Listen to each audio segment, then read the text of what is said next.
December 4, andito ako sa casa, nagpapa-change oil.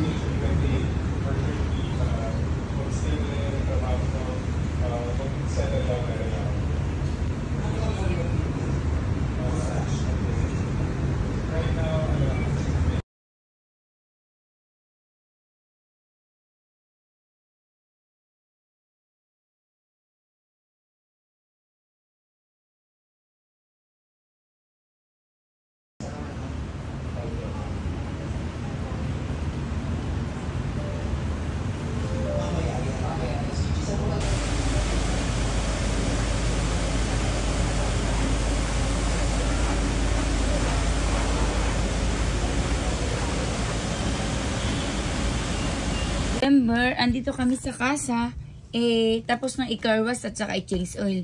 Kaso nagkaroon ng problema yung window. Kaya iiwan muna to 1 to 2 days.